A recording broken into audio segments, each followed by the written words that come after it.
Fala galera, bom te ver por aqui mais uma vez aqui no nosso Pod Imóveis, sem tomar muito seu tempo. Curte, comenta, compartilha, se inscreve aqui no canal. Você sabe que os melhores empreendedores, corretores, profissionais de Brusque e região estão aqui participando do nosso Pod Imóveis. E aproveitando também, eu quero te agradecer por mais de 2.000 horas de visualizações aqui no nosso podcast, mais de 180 mil visualizações nos nossos cortes, nas nossas redes sociais. E é isso aí, tudo por um propósito, tudo por um objetivo, te entregar conhecimento, te entregar informação de uma forma gratuita e que agregue na sua vida. Gente, e o convidado de hoje, rapaz, se a gente está querendo falar sobre empreendedorismo, gestão de equipe, vendas, eu trouxe o cara certo. Cara super calmo, que eu admiro, porque aqui a gente vai perceber a diferença na fala, eu toda acelerada, e eu admiro muito essas pessoas, esses profissionais que têm essa calma, essa compreensão, um pouquinho diferente da nossa personalidade. A gente sempre gosta de se espelhar, se inspirar, e hoje eu tenho tudo isso no convidado, que é o Rafa da RT Car. Rafa, muito obrigada por estar aqui no podcast. Sei que tu tem, até anotei aqui, a RT, a Stylon, a Privière Imóveis, a The Garage Barber, é isso que fala? Isso mesmo. Tem mais alguma coisa ou é isso? A gente tem também o Soul Poly, que é o estúdio Polydance. Rapaz, é muita coisa. Então eu sei que a tua agenda é super cheia. Muito obrigada por ter topado vir aqui conversar com a gente sobre empreendedorismo, gestão. Muito obrigada mesmo. E realmente o que eu falei, quero falar olhando para você, realmente eu tenho uma admiração muito grande por você. Muito obrigado, tá? Vou rasgar sedas também para ti, tá? Te conheço desde uma menininha, tá? E sempre uso, por exemplo, lá na Privière, você como um exemplo de determinação, de garra e de fazer acontecer, né? Porque não adianta só ter boas ideias, tem que colocar em prática. Tá? Que legal, Rafa. Então, é uma honra, tá, estar aqui com vocês e poder dividir um pouquinho da experiência e do conhecimento que a gente traz aí ao longo desses anos. Que legal, Rafa. Rafa, me conta um pouquinho quem é o Rafa, como que começou essa jornada de empreendedorismo. Fala um pouquinho aí para mim, como é que tu chegou nessa parte de ter o estúdio de cross, a RT, tu sempre teve isso no teu sangue ou foi mudando assim com o tempo? Olha, eu nunca parei para pensar em relação a DNA, tá? Mas o meu avô foi empresário, mas ele também era funcionário do Banco do Brasil. E ele foi mais funcionário que empresário, mas ele fundou o Caco Lanches aqui em Brusque e depois ele vendeu para o meu tio. E se aposentou muito cedo e quando eu conheci meu avô, ele já era esse cara que não fazia nada, vamos dizer assim, né? E a gente teve, na infância, convivência com 0 empresários. Eu realmente não conhecia ninguém que tinha essa veia de empreendedor, tá? Quando eu conheci a Paty, a minha esposa, ela sempre me instigou muito a fazer diferente. Eu trabalhava no banco já há uns 10 anos. Tu foi bancário? Eu fui bancário. Eu trabalhei em financeira, né? Envolvida com veículos também. Era tu que eu conheci na Uvel? Não, sim, era, né? Eu lembro de ti antes da Uvel, né? Mas eu lembro de ti do Muay Thai. Sim, eu lembro de ti do Muay Thai, mas depois na Uvel a gente se encontrou de novo. Que massa! Eu cobri férias só lá, né? O Paulinho que atendia mais, mas quando eu cobria férias lá, a gente se via lá. E aí eu trabalhei no banco muitos anos, só que eu sempre falo que o banco, qualquer grande corporação, ela te traz muito aprendizado. Só que durante um tempo, tu tem que estar lá durante um tempo. Não tem nenhuma crítica quem quer seguir carreira e viver 20 anos dentro de uma instituição, tá tudo bem. Só que eu aprendi muito nos 5 primeiros anos. E depois dos outros 5 anos, eu meio que cumpri tabela, eu batia a meta, eu ganhava meu salário, mas estava um pouco estagnado, né? E a minha esposa sempre me incentivou a fazer algo diferente. No meio disso, eu treinava CrossFit e eu misturei um pouquinho a paixão que eu tinha pelo cross com o desejo de empreender. E aí eu misturei 2 coisas, que foi legal, é uma experiência diferente, tá? Mas como a gente vinha falando antes nos bastidores, né? Quando a gente mistura muito uma paixão e trabalho, não dá muito certo, né? Mas graças a Deus a Stallion deu certo. A gente já tem, acho que 7 anos a Stallion. Tá firme, tá forte, tá grande, né? E é excelente lá, tá? Aham. Mas foi ali, eu misturei um pouco as coisas. Aí eu ainda trabalhava no banco, né? E eu tinha um desejo muito grande dentro de mim de ensinar. Então eu sempre falei que assim, eu gosto de estar lá porque eu estou ensinando as pessoas. E a Paty falava, não, eu entendo, mas não é lá, tu tem que ensinar outra coisa. E aí nesse processo todo eu consegui, hoje com a minha maturidade, eu consegui identificar que o que arde dentro de mim é o desenvolvimento de pessoas. Não precisa ser só no movimento. Uhum. Pode ser no intelecto, pode ser em qualquer área. Qualquer coisa que eu conseguir contribuir vai ser bom, né? Aham. E o movimento foi um começo, né? Hoje eu acho que eu posso somar mais em outras áreas, né? E aí começou. E lá no Cross eu conheci o meu sócio, o Thiago, tá? E a gente teve assim um amor realmente assim muito grande, uma amizade muito sincera. E a gente teve provas assim de caráter e de valor logo no começo da amizade. Sério? O que incentivou a gente a querer ter algo juntos, né? O Thiago tem a Classe Móveis já há 15 anos e eu admiro muito a Classe Móveis porque tu chega lá, o ambiente, a organização é sensacional. E eu falava para ele, cara, a gente tem que ter isso em outra área. Aí no começo a gente queria abrir um cross em outra Aham. cidade. Mas era uma ideia de maluco, vamos dizer assim. Aquela ideia que quando tu tá novo, tu diz que quer ter 1 milhão e parar de trabalhar e viver Aham. de Aham. juros. Essas ideias loucas, assim.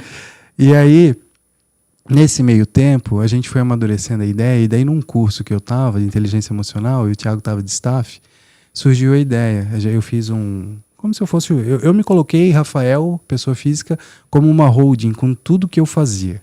E Aham. eu comecei a ver onde é que eu ganhava dinheiro e onde é que eu gastava tempo. E aí eu falei para ele, olha, cara, uma das coisas que eu faço é vender carro, e eu entendo um pouquinho disso. A gente podia abrir uma empresa disso que dá dinheiro e levar tudo que a classe tem de bom, de organização, de processo, e mudar esse ramo, porque nesse ramo não tem, assim, ó, não é que não tem, né? Eu não vou generalizar, mas a grande maioria das lojas, elas levam uma gestão com mais amadorismo, vamos dizer assim, Uhum. né? E eu queria mudar um pouco isso. E eu acredito que vem dando certo. Eu acho que a RT é um case de muito sucesso. A gente vai fazer 3 anos agora. A gente já é considerado uma das maiores Poxa, da cidade, com certeza, uma das sem lojas mais dúvida. bonitas do estado. E a gente coloca lá dentro, né, as pessoas em primeiro lugar, sempre. E é isso que a gente leva para a vida. E aí deu muito certo, e foi assim que começou. E aí eu fui me encontrando nesse caminho, né? Eu fui vendo do que eu gostava, do que eu não gostava, e sempre envolvido com pessoas mesmo, Ô, tá? Isso é o Rafa, e o que... legal é que a gente começou falando e falou assim, eu nunca parei para pensar no meu DNA, né? E o teu DNA não é, no caso, propriamente a gestão, e sim as pessoas, né? O ensinamento para as pessoas. É, eu acho que a gestão e as pessoas, né? Ou qualquer problema, eu sou um cara muito prático, Aham. extremamente prático, até demais às vezes, né? Então eu não complico as coisas e eu acho que nenhum problema é grande demais, tudo é tranquilo para se contornar. Ai, como eu Então, queria ser assim. mas aí tu pega o problema, tu trabalha tipo assim, qual é o pior cenário? Eu sempre penso, qual é o pior cenário? O pior cenário não me mata. E aí eu quero isso, eu vou desmistificando aquilo. Dentro de um sonho ou de uma meta, ela vai ter 5 metas embaixo, que vai ter 10 metas embaixo, vai ter um caminho a percorrer. E o segredo é tu conseguir entender isso. Se eu quero, sei lá, ter uma poupança de 100 mil reais, eu preciso começar com 1.000. Não adianta eu querer ficar visando os 100 mil lá, que não vai dar certo. Então, aí tu quebra. E como que eu consigo esse 1.000? Então, tu vai quebrando esse processo e vai ficando muito simples. Muito simples. E isso é gestão de pessoas, isso é resolução de problemas. Só que às vezes, né, o simples para cada um, né? Eu sempre Aham. gosto de enfatizar isso porque o raciocínio de cada um é de um jeito, né? Então, eu olho um problema, eu quebro ele em etapas e aí eu vou montar processos para essas etapas. Assim como tu faz isso com o problema, tu deve fazer também isso com um objetivo, com um sonho. Ah, sei lá, eu quero ter um carro X, vamos usar o carro nisso. Então, eu preciso diminuir esses custos, eu preciso vender tantos a mais, aí eu preciso... Tu faz isso para todas as áreas da tua vida, muito provavelmente. Eu não sou um cara muito ambicioso. Sou bem pouco, na verdade. Eu acho que por isso que eu não empreendi antes. Porque eu era muito confortável com o que eu tinha. Uhum. Só que hoje eu entendi que o empreender, o dar a cara a tapa, deve ser mais ou menos como quando tu vira político. Não é pelo dinheiro. É porque tu quer fazer algo a mais. Então eu entendi que um dos dons que Deus me deu foi a parte realmente de gestão e de cuidar de pessoas. E dentro de uma empresa, eu consigo fazer isso muito bem e levar Deus para dentro da empresa. Então, eu entendi mais hoje como realmente um propósito de vida de ter um negócio. Porque não é o dinheiro. Tu vai fazer as coisas que têm que ser feitas e o dinheiro vai vir atrás. Consequência. Se tu fizer pelo dinheiro, pela ambição, né? Pela ganância, né? A ambição é saudável, né? Pela ganância não vai dar certo, né?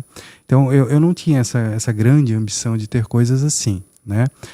Mas essa quebra de processos eu sempre fiz. Do tipo, vou dar um exemplo.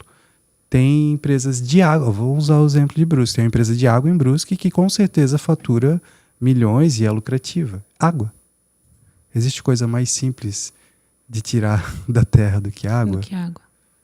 E é lucrativo. Vender água dá dinheiro. Então eu sempre falo isso. Qualquer negócio hoje pode ser próspero. Só que tu tem que entender do tipo, o preço está certo, o custo está certo, o mercado está certo, o tamanho, o meu público-alvo, e aí tu vai dividindo. A Stallion teve várias etapas, por exemplo, né? Assim como a RT, mas eu vou usar a Stallion porque ficou muito mais marcado em mim. Uhum. A Stallion, quando eu comprei ela, que era outro box, tinha uns 70 alunos.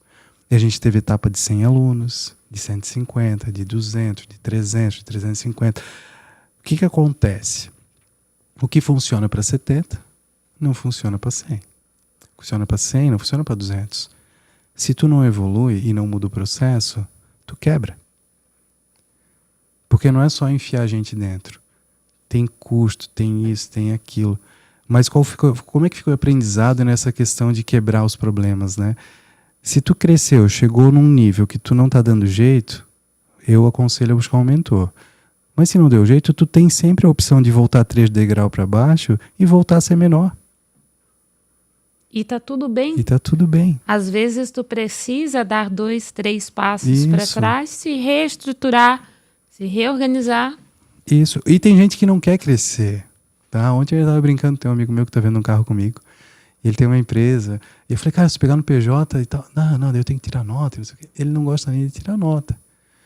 Assim, cada um trabalha do jeito que tá bem, que tá feliz. Nem todo mundo precisa buscar algo a mais, né? Uhum. Então, nesse intuito a gente vai ver assim que não importa o negócio, tudo pode ser lucrativo. Só precisa realmente alinhar faturamento, despesa e lucro. Ponto. E é aquilo que a gente comentou também um pouquinho off, né? Se a gente fizer todas as etapas e todas as setorizações de uma empresa grande para uma empresa pequena, o cara fecha as portas. Fecha as portas. A gente estava falando em off, né? Sobre empresas. Empresa pequena, empresa média, empresa grande. São 3 coisas totalmente diferentes.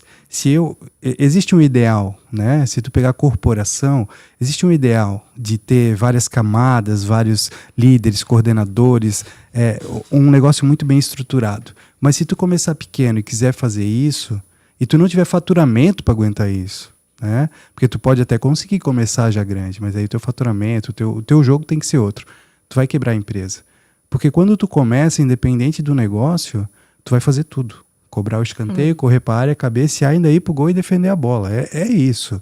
Eu até falei para Jéssica, eu vou repetir aqui para vocês. Aquela frase é muito legal. Aquela frase é pesada. Aqui. Nossa. Você vai fazer muitas coisas que não será pago para poder chegar no dia e ser pago pelo que você não está fazendo. Então, o processo de crescimento de uma empresa tem muito a ver com isso. São muito tempo trabalhando 15 horas por dia, 12 horas por dia, para depois de, sei lá, alguns depois de 3, alguns depois de 5 anos, poder dizer, não, olha, sexta-feira à tarde eu quero ficar em casa. E tem gente que não faz também, e tá tudo certo, tá? Eu só tô falando que é um processo isso. Assim como tem muita gente que acha que esse é o caminho. Por exemplo, vamos usar o mercado imobiliário. Já fiz gestão de imobiliária, já fui sócia, achando que a solução é botar um monte de corretor, encher de corretor, só que aí a gente não tem um indicador de desempenho, a gente não tem nem o básico, o feijão com arroz bem feito, e aí acontece o que aconteceu comigo. Fui parar no hospital porque eu não tinha esse controle, eu não tinha essa gestão da Jéssica como pessoa, da Jéssica como corretora é totalmente diferente. Você ser corretor de imóveis e você ser gestor de uma imobiliária. Muitas vezes a pessoa que é maravilhosa, eu não lembro com quem que eu conversei isso, mas foi com alguma imobiliária de Brusque, que falou assim, cara, eu não posso tirar esse corretor da venda, porque às vezes ele é um excelente vendedor, ele é um excelente corretor, mas na gestão de uma equipe, às vezes não é o perfil dele. Testes, né? Aí a gente pode... As nossas frustrações, elas estão diretamente ligadas às nossas perspectivas, certo? Vou anotar. Então, tu imagina o seguinte, a Jéssica era uma corretora top de linha, uma das melhores de Brusque, com certeza, com um resultado incrível. E aí a Jéssica pensa, eu vou abrir uma imobiliária, vou aumentar isso, né? Abrindo uma empresa, a Jéssica começa a vender menos, porque o tempo dela começa a ficar dividido. E as pessoas que ela coloca do lado dela não performam como ela. Porque não tem a mesma mentalidade dela. Tá? E aí, de uma perspectiva onde você era top, uma das melhores, você passa a olhar para o negócio e assim, por que isso não vai para frente? Uhum. E aí tu começa a estar muito frustrada com aquilo. Meu. E vários empresários têm vontade de largar o negócio no meio do caminho. Eu lembro de uma vez que eu sentei no almoço com a minha esposa e falei assim, se alguém me der 10 mil, eu entrego. Aí eu olhei para ela assim e falei, não, tira isso aí. Tira isso aí porque não tem nada a ver com isso. Tem a ver com eu estar frustrado comigo mesmo. Então, quando você quer empreender, quando você quer fazer algo, você tem que ter um pouquinho de regular essa expectativa. Cara, eu sou um ótimo vendedor, mas como é que eu vou ser como gestor? Ou, eu quero realmente ser gestor? Uhum. Né? Porque dentro do processo, né, eu vou exemplificar aqui a imobiliária, né? A gente passou por isso recentemente. Eu tenho corretores, eu preciso ter KPIs, eu preciso ter medidas de como eu vou controlar o que eles estão fazendo. Por exemplo, na RTK, eu não cobro venda. Não pode cobrar venda. A venda é o final do processo. Eu preciso ir lá na raiz, que é o lance de quebrar o... Se uma venda, eu preciso ter 3 visitas na minha loja, e dessas 3 visitas eu preciso atender 30 leads para trazer 3 para a loja, e para mim ter 30 leads eu preciso gastar 5 mil em marketing, cara, eu sei o meu custo para trazer essas pessoas. Eu vou cobrar o quê? Lá no marketing, a geração de lead, vou cobrar as visitas, que vai ser o outro setor, ou se for pequeno vai ser tudo o mesmo setor. Aí lá o vendedor vai cobrar o quê? A conversão das visitas que tem na loja. Mas daí fica muito tempo ocioso. Fica, o que ele vai fazer no resto do tempo? Prospecção. O segredo da venda é prospecção. Vende mais quem é mais disciplinado. E é isso, e acabou-se. Eu sou bom de venda. Existe bom de venda. Eu sou um cara que tem uma argumentação muito boa. Eu consigo criar rapport muito bem. Só que se eu não gerar, né, prospecção, eu não vou vender, não adianta. Sim. Tá? Então, o processo de gestão é isso. Só que tu precisa entender isso antes de abrir um negócio e querer enfiar um monte de gente para vender, por exemplo. Porque quem for muito bom vai ter resultado. Quem não for, não vai. E aí tu não vai saber o que fazer com essa pessoa. Então é interessante ver o que deu muito certo contigo, por exemplo, como corretor. Aí tu vai fazer lá um script de tudo que tu faz. E cada pessoa que entrar vai ter que estudar aquele script. E aí dentro daquele script vai ter 3, 4, 5 pontos que vai ser extremamente importante para ti, que vão ser os seus valores. Aí tu vai cobrar da pessoa aquilo. E se ela fizer aquilo, não vai ser no primeiro mês, mas em 3, 4, 5 meses, que eu te falei que eu sou um cara muito paciente, vai vir o resultado. Só não vai vir se ela não quiser. E como é que tu vai saber? Porque daí tu vai estar medindo as outras etapas. Tu se ela tem não os tiver... KPIs, né? Isso, se ela não estiver fazendo, tu vai ver todo mês que ela não está fazendo. Aí tu sabe que é a pessoa, que não é o processo. Não é o perfil. Isso. E aí tem uma outra questão que é o ego, né? O ego, ele dói quando a gente vai virar empreendedor. Porque tu tem que largar alguma coisa. Se tu és o melhor vendedor e tu quer virar gerente, tu não vende mais. Tu não vende mais. Tá? Se tu é gerente e quer virar dono, cara, tu vai ter que largar algumas coisas. Eu passei por isso, eu vendia, né? No começo, a RT Car era... O Thiago fazia... O Thiago era meu sócio, né? Então, ele me ajudava em algumas questões administrativas. E eu fazia a parte operacional do negócio. Dentro dessa parte operacional, né? Eu fazia compra, fazia venda, fazia preparação, fazia gestão de preparação, cuidava de tudo, basicamente. A única coisa que eu já tinha, que para mim é fundamental, era uma pessoa no marketing. Então, era um menino no marketing, eu. O que tu não abre mão hoje, por exemplo, na parte da gestão, da organização da tua empresa, é o marketing. Não é que eu não abro mão. Vamos pensar assim, a venda, ela é o coração da empresa. Se tu estiver vendendo, tudo se resolve. Tudo. Não importa. A não ser que tu tiver com a precificação muito errada.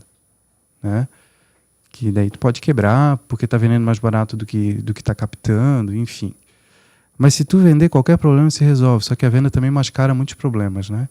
Porque se tu tá vendendo muito durante muito tempo, tá tudo certo, a hora que tu não vende, aparecem os problemas. Verdade. Tá? Então, assim, a venda é o coração da empresa, não importa. Ah, mas não sei o quê, cara. Eu fiz administração também, né? Além de educação física. E a gente... Cara, tinha uma aula que eu acho que era engenharia de processo, sei lá, alguma coisa assim. E aí tinha briga, assim, porque quem desenvolvia produto, cara, é muito ferrenho naquilo, de tipo, cara, é o melhor produto do mundo. Assim, não adianta nada se não vender. Não adianta nada se não vender.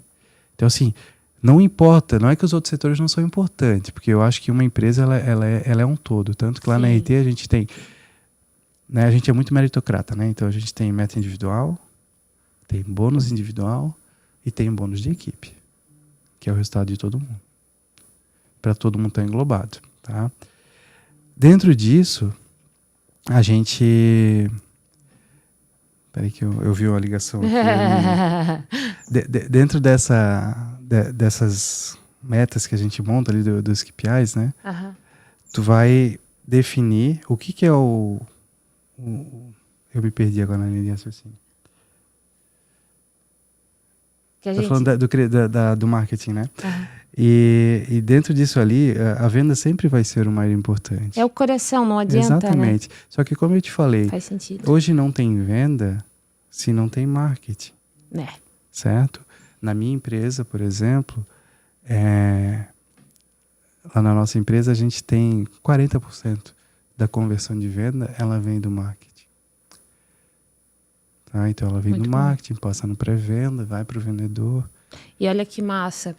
Como antes de qualquer coisa, tu tem tudo isso nos teus KPIs. Tu tem tudo isso definido. E agora já entrando um pouquinho, senão eu vou me perder, tu tá falando, eu tô anotando um monte de coisa. Como é importante o gestor estar preparado. Porque voltando lá no que tu falou, que tu disse assim, não adianta eu cobrar venda do corretor, do vendedor, só ir lá, porra, por que tu não tá vendendo e não sei o quê, eu tô te entregando lead e não sei o quê. Só que muitas vezes o cara tá lá no começo do funil e não tá atendendo o cara direito, ou ele recebe o lead e demora 1 hora para entrar em contato. É tu entender o teu corretor e não só isso, não só cobrar. O que eu posso fazer para te ajudar? O que tá faltando que tu não tá conseguindo converter? O sucesso de uma empresa, ele depende única e exclusivamente da capacidade do líder de desenvolver as pessoas do time. Uou. Só isso. Arrepiei, tá? Tá? Desenvolver processos, desenvolver etapas ainda é uma coisa um pouco mais simples. Desenvolver líderes é um outro jogo. Tá? Isso eu estou aprendendo ainda. Eu nem posso falar sobre isso porque eu ainda estou aprendendo. Cara, que top. Tá? Mas a empresa é basicamente isso. Por isso que eu te falei no começo que eu acho que uma das minhas maiores virtudes é a minha paciência. Porque se eu olho para alguém e eu acredito em alguém, eu insisto um pouco mais do que deveria na pessoa. Mas assim, ó, eu vou te falar que eu devo ter um índice de acerto de 80%. São poucos que realmente chegam no final e digam assim, cara, eu não devia ter perdido tanto tempo com essa pessoa. Tá? Então, a gente tem alguns cases já de sucesso, de mudança, assim. Inclusive, toda segunda-feira a gente faz reunião na RT e eu estimulo o time. Tá? O melhor time do mundo, tá? Vocês podem ter certeza. Verdade, gente, tá? Deixa eu falar que os meus carros, acho que os últimos 3, 4, só RT, e dali não sai. E eu estimulo muito eles a falarem sobre mudanças que tiveram depois que caíram nesse ambiente, tá? Porque a gente realmente, como eu falei, a gente tá até com um vídeo rodando agora, que os nossos valores, né, os valores do nosso time, da nossa empresa, os valores da empresa são simplesmente os valores de cada pessoa que está lá dentro jogado para fora. Só que é óbvio que no início eram os valores meu e do Thiago. Então é os nossos valores colocados em prática que são os valores da corporação. Então são algumas coisas que, tipo, quando chega alguém na empresa para mim fazer uma entrevista, eu pergunto se é cristão, né? Tipo, não com religião, a gente não tem esse negócio de ferrenho de religião, não. Mas a gente acredita em Deus, a gente acredita em Jesus e tudo bem também se a pessoa não é cristã, só que ela vai se sentir um pouquinho deslocada lá dentro. Até porque faz parte da cultura organizacional de vocês, né? É um tema que eu anotei e que um dia lá na RT a gente propriamente conversou. Assim, Rafa, eu acho que o mais difícil é tu encontrar profissionais, às vezes, que entendem a cultura da empresa. E a pessoa só vai ficar, tanto no meu escritório quanto na RT, se elas forem compatíveis com a cultura. Assim, as pessoas ficam. Elas são arrastadas, tá? Mas é desagradável. Só que ela só vai performar. Boa. Tá? Se ela estiver alinhada com os valores da onde ela está trabalhando. Porque se eu estou trabalhando, eu trabalhei muito tempo no banco, e o banco tem muita venda casada, e eu odiava aquilo. Então eu não vendia aquilo. Eu batia minha meta de outro jeito, mas eu não vendia aquilo, não gostava. Tá? Eu achava muito injusto. Então eu deixava muito na mesa por não concordar com aquela cultura, com aqueles valores. Né? Vou dar um exemplo. Assim, imagina que tu está trabalhando, vou levar lá para a RT. Qual é o principal calo assim, hoje de uma loja de automóveis? Que a gente preza extremamente pela qualidade. Então a gente faz tudo o que tem que fazer. Tudo. Só que mesmo assim a gente vende uma máquina usada. Quebra. Carro quebra. Uhum. E aí quando quebra, é o nosso tipo assim, a gente fez tudo para dar uma experiência boa e chega lá no final, cara, a experiência ela é manchada. Então isso é um processo que acontece. Agora tu imagina assim, se eu não tenho uma empresa alinhada, do tipo, os meus valores são esses, se acontecer isso, tu vai responder desse jeito, se acontecer isso, tu vai responder desse jeito. E se eu fosse um cara, sei lá, que não tivesse honra, não tivesse caráter, não tivesse transparência nos nossos valores, o meu funcionário fosse um cara extremamente honesto, ele ia querer, tipo, resolver o negócio e ia dizer não, porque não é para gastar. Uhum. Entendeu? Eu lembro quando eu abri a loja, uma vez chegou um carro para mim e a gente mandou preparar, a gente faz, né, manutenção de todos os carros, mas antes, quando a gente abriu a loja, a gente fazia mais, porque a gente trabalhava com um nível de carro mais velho, né? Uhum. E aí eu lembro que chegou um carro com a luz do ABS acesa e foi pro mecânico. E aí o mecânico me ligou. Ô Rafa, a luz do ABS tá acesa e tal, o ABS desse carro, eu acho que era R$2.000. Mas se tu quiser eu só apago a luzinha aqui e tal. Aí eu parei assim, eu falei, meu Deus, ele não tá falando isso, né? Aí eu falei assim, tá. Aí tu vai apagar a luzinha do ABS, e aí essa família vai viajar, e aí vai faltar freio, vai bater e vai morrer. Como é que vai ficar a tua consciência? Meu. Aí ele não falou nada. Ele falou assim, tu que sabe. É que normalmente os lojistas não querem gastar. Aí eu falei assim, mas comigo não é assim. Não é assim. Quando tiver que fazer, tem que fazer. Pode até arrumar e quebrar depois. E pode acontecer sim alguma coisa. Uhum. Só que a minha consciência vai estar tranquila. Botar a cabeça no travesseiro, saber que tu fez um negócio justo, Isso. que tu não enganou ninguém. E eu até, no começo do nosso podcast, eu anotei aqui também como não dá de colocar todo mundo no mesmo saco de farinha. Por exemplo, corretor de imóveis é picareta, corretor de imóveis só ganha comissão e vai embora, não quer mais saber da gente. A mesma coisa que o garagista. Sim. Ih, garagista é tudo pilantra. É bem isso, tá? Existe sim um preconceito, mas aí é a visão, né? Então assim, por que que lá no começo, quando eu e o Thiago sentamos, a gente falou, a gente quer fazer algo diferente? Para realmente ser diferente. Para as pessoas comprarem com a gente numa loja de seminovos e terem a sensação que estão comprando numa concessionária. Exatamente. Né? Então, algumas pessoas veem um problema e algumas veem uma oportunidade, né? E sempre vai ser assim. Sempre. Enquanto uns choram, os outros vendem lenço. Não adianta. Isso é assim. Só que tudo tem um preço, né? Tudo tem um custo. E aí as pessoas precisam conseguir, que é o grande desafio do marketing, inclusive, é mostrar isso. Por exemplo, eu faço vitrificação em todos os carros da loja. Aí eu vendi essa semana um Onixzinho, acho que era um 2016. Um carro de 40, 50 mil. Vitrificado. Uma vitrificação custa R$2.000. Uhum. E aí, num carro de baixo valor, isso agrega muito no valor do carro. Claro. Só que quem está comprando, às vezes, não está buscando aquilo, sabe? Então... E aí, como que tu atravessa essa barreira? Eu tenho muito claro para mim que quem quer vender para todo mundo, não vende para ninguém. Tu tem que realmente, e foi um desafio nosso, tu tem que realmente escolher o teu público, né?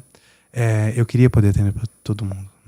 É uma delícia, mas eu sempre falo assim, poder vender um carro olhando para pessoas e dizendo assim, cara, esse carro é top, eu compraria, cara, é muito mais legal do que tu vender pensando que tu vai ganhar dinheiro, sabe? Eu lembro de um fato que aconteceu. Tu é cliente do Michael, né? Sou. E o Michael é meu irmão, tá?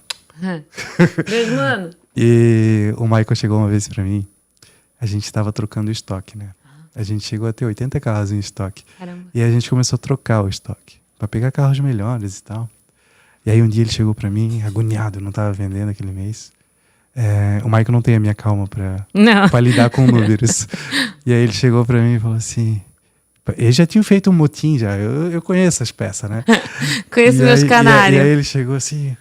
Pô, mano, é que tá difícil, né? Porque assim, ó... Eu olho no Instagram as pessoas... Só estão vendendo carro de 30, 40 mil, mano. E a gente não tem, só tem carro de 70, 80. Aí eu olhei pra ele e falei assim... né? Então assim, ó... Tu tens que aprender a vender carro de 100 mil. Porque senão tu não vai vender mais, porque não tem mais. Eu não vou mais trabalhar com carro de 30, 40 mil.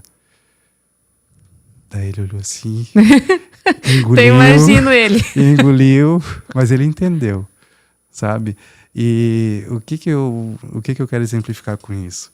Que chegou num dado momento que eu via que aqueles carros mais baratos, cara, era garantia toda hora, era um transtorno. Aí, tipo assim, era uma coisa que, tipo, me incomodava.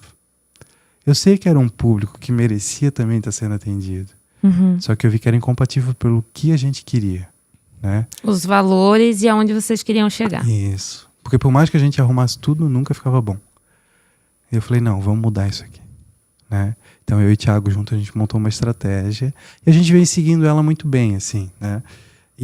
Mas foi um momento específico onde isso foi colocado em jogo, assim, me marcou muito, porque foi assim, ó, não, a gente tá se posicionando. E tu levou tempo para sentir que começou a girar? Porque, por exemplo, eu comecei no mercado vendendo Minha Casa Minha Vida. Uhum. Imóveis de 120, 140 mil reais. até um momento que aquilo não me cabia mais. Bem dentro daquilo que tu falou, é tão gostoso vender algo que eu moraria, eu teria esse carro. E foi um processo sofrido. Eu acho que levou assim 1 ano, 1 ano e meio, até eu conseguir, tipo, realmente não. Hoje eu não sou mais a Jéssica do Minha Casa Minha Vida. Hoje eu sou a Jéssica que vende os apartamentos mobiliados. Tu sentiu esse impacto também na jornada da tua transição? Levou tempo? Foi difícil? A gente teve, assim, quando a gente começou a RTK, a gente começou com 4, 5 carros de valores mais baixos. E logo, assim, no primeiro mês ou no segundo, a gente comprou um carro de 100 mil. 100 e poucos, na verdade. Sei lá, 120, 130, eu não lembro o preço. A gente vendeu, inclusive, pro meu amigo André Lins, que fez o parto do meu, da minha filha agora. E aí, quando eu vendi aquele carro para ele, eu vendi assim com o coração muito tranquilo. Um carro com baixíssima quilometragem, era uma T-Cross Highline, top de linha, E eu falei, cara, isso aqui que é gostoso de vender, sabe? E aí a gente sabia que aquilo não incomodava, só que é lógico, tu mudar o estoque inteiro requer um caixa infinito, vamos dizer assim, né? Então teve um processo de crescimento, né? E de aprendizado, a gente errou muito, né? Teve muitos carros que eu peguei, e aí, vamos arrumar porque vai dar certo. E aí o carro, sei lá, valia 15, a gente gastava mais 15 em cima do carro. E aí vendia com prejuízo. E aconteceu muito isso. Só que é aprendizado, é o que eu falo, só não pode errar muito grande. Muito grande. Porque errar é aprendizado. Só que tu precisa errar, entender o erro e já mudar. Né? Isso é uma coisa que tem que tá afiada, assim.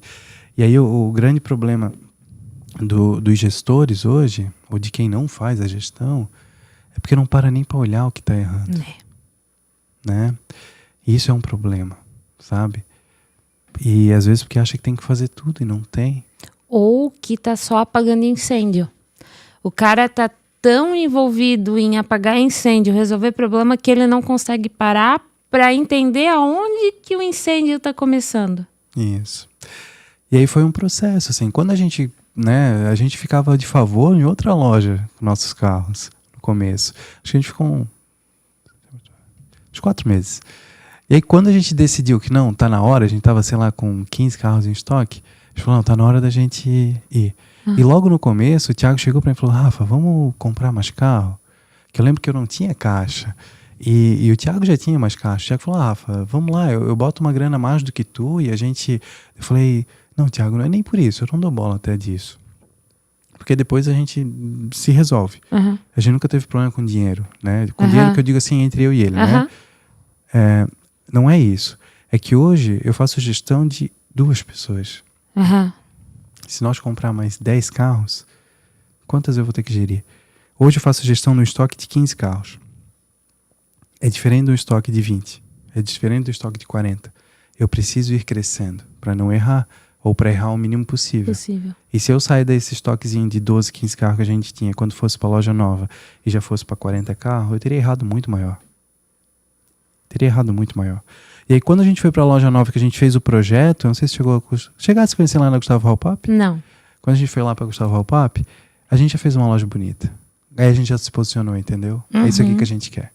Aí era só questão de tempo para lapidação, para mudar o estoque realmente, para entrar caixa, fazer lucro, ir mudando o estoque.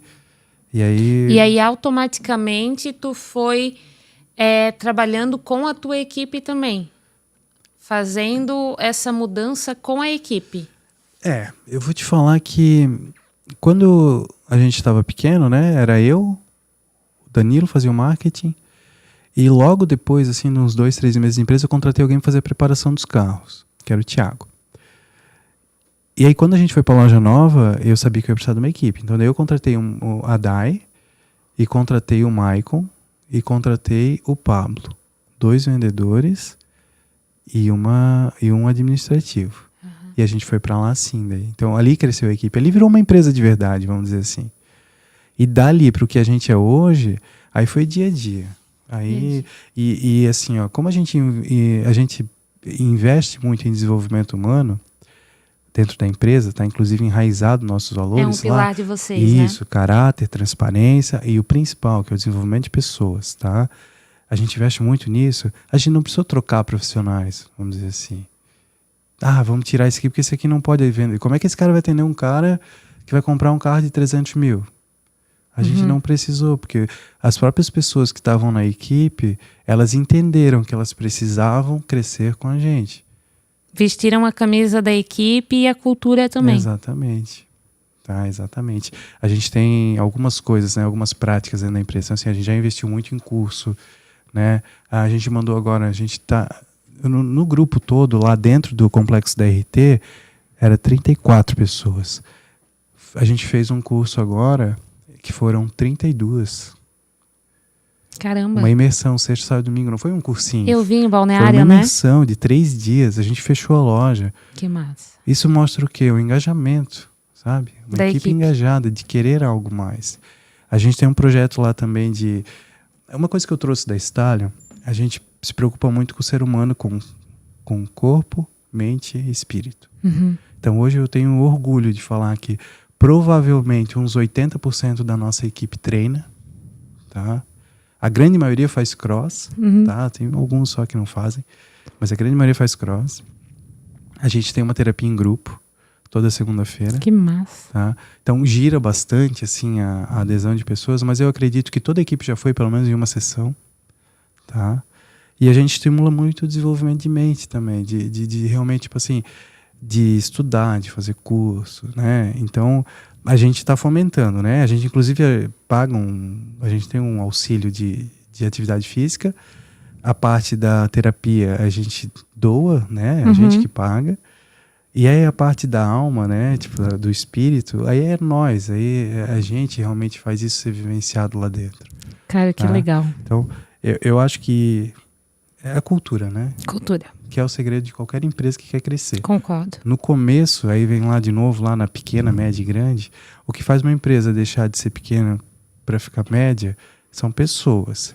E se ela quer sair da média para ficar grande, tem que ter cultura, senão ela não cresce. E quando a gente fala de cultura, não é aquele negócio que todo mundo fala visão, missão e valores. Vai muito além disso. É importante, beleza, mas de nada adianta tu ter a tua missão, teus valores e num quadrinho na parede e não ser exemplo também. Assim, os valores eu acho que eles não mudam tanto, né? Mas a missão e a visão eles vão mudando, né? Mas a cultura é o que fica enraizado. A cultura é o sentimento que tu falou que tu entra lá e tu se sente bem. Né? A cultura é o que todo mundo faz quando tu não estás na empresa. E quem cria essa cultura são os donos. Exatamente. Ontem eu estava conversando com alguém, mas eu não vou lembrar quem era. A minha memória é meio seletiva, tá? Mas eu estava falando com alguém ontem e a pessoa estava falando isso para mim. Lembrei quem é. A minha dentista, tá? A Tuellen, tá? Uma querida. E ela estava falando que as coisas funcionam de um jeito quando ela tá lá no consultório e quando ela não tá, funciona de outro. Daí eu falei, cara, eu entendo isso, mas eu não concordo. Não concordo, eu fico, sabe? E aí a questão da cultura tem que estar muito enraizado que é certo. E tem que estar assim, ó, tão enraizado que se um tá fazendo errado, o outro vai corrigir. Exatamente. Não importa quem é. E corrigir sem você estar lá. Isso aí. O cara veio sem uniforme. Cara, não pode. Tipo, não tem.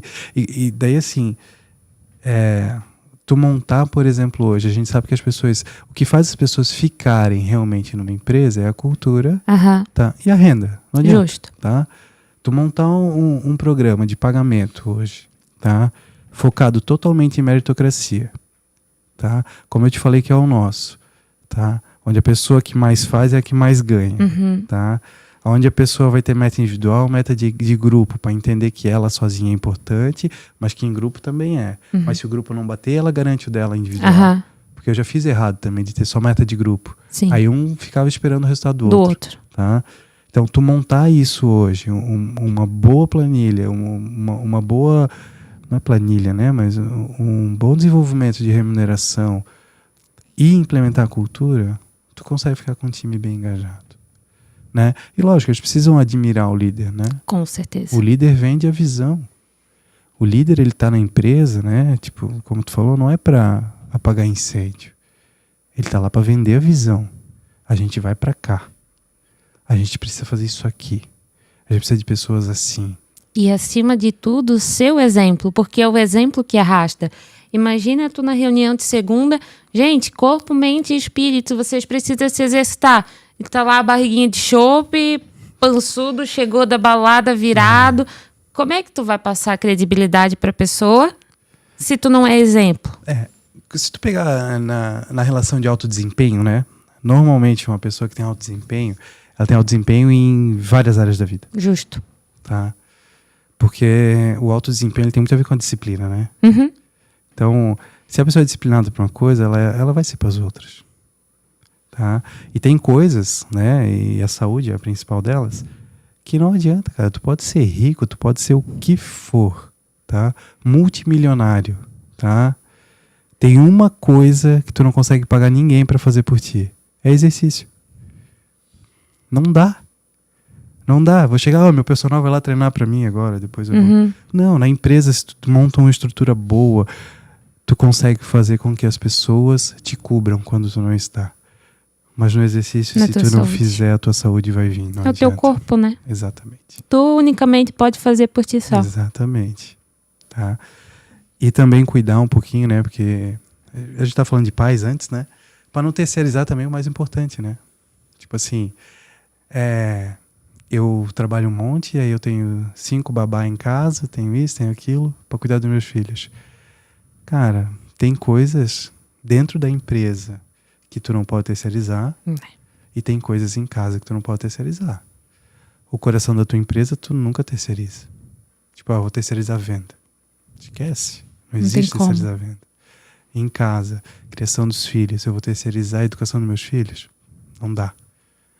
E outra, né, Rafa? Todo excesso é uma fuga.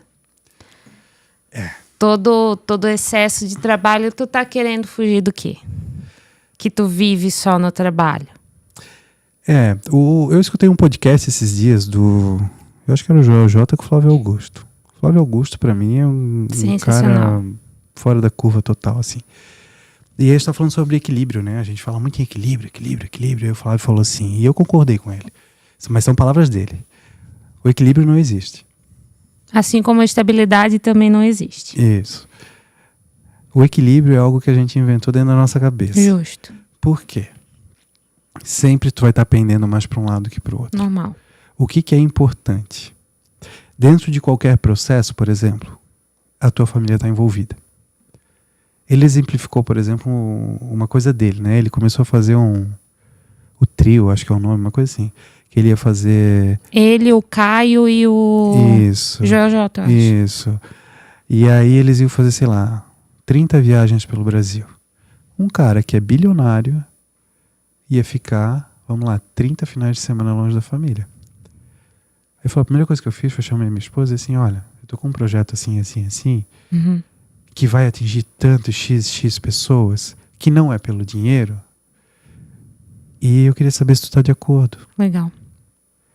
Então, assim, nada justifica a falência da tua família. Nada justifica a falência da tua família. Arrepiei aqui de novo. Tem que estar encaixado, tá? Eu demorei muito tempo, assim, para ter uma comunicação limpa com a minha esposa, de a gente conversar e se entender, do tipo assim, olha, eu trabalho tanto assim por causa disso.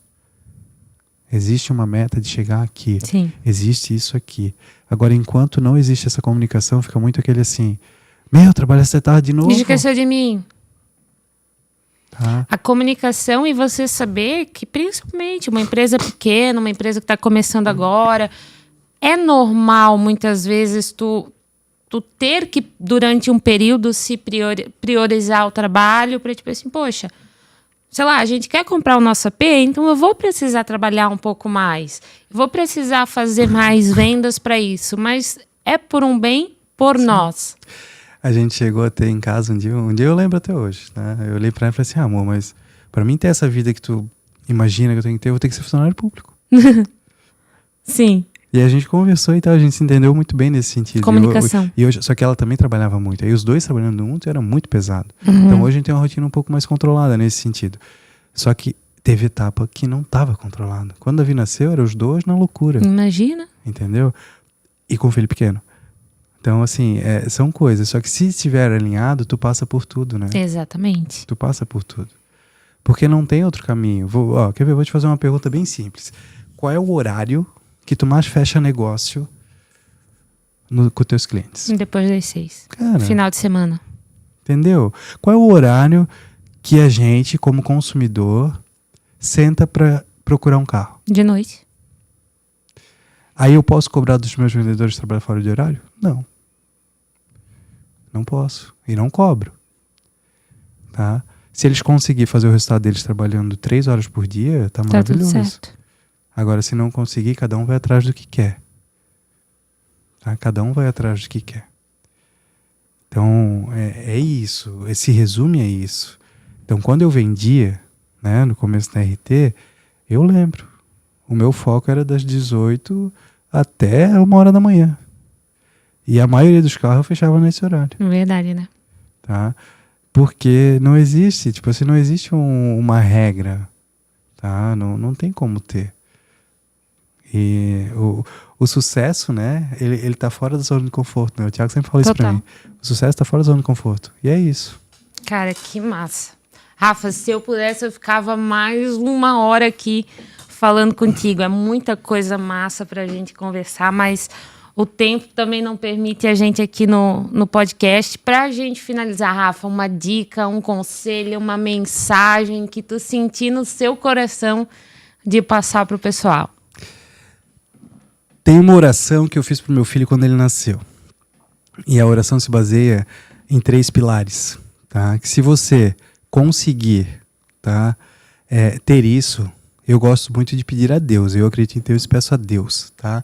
Sabedoria, tá? A sabedoria, ela não é o conhecimento, a sabedoria é divina. É o teu poder de tomar decisão, é o teu poder, é o teu instinto, tá? Sabedoria. Peça sabedoria e com muita sabedoria você vai precisar ter coragem, tá? A coragem é o que vai moldar, é o que vai diferenciar realmente os grandes homens. Porque tem muita gente cheia de conhecimento, cheia de sabedoria que não se mexe. A coragem vai fazer você se mexer. Então, sabedoria, coragem, e quando você tiver isso tudo, você vai ser um sucesso. Aí você não pode esquecer de ser justo, tá? Ser justo, ser grato e compartilhar, tá? Seja uma palavra, seja dinheiro, seja o que for. Tá? Você está aqui para semear na vida das pessoas.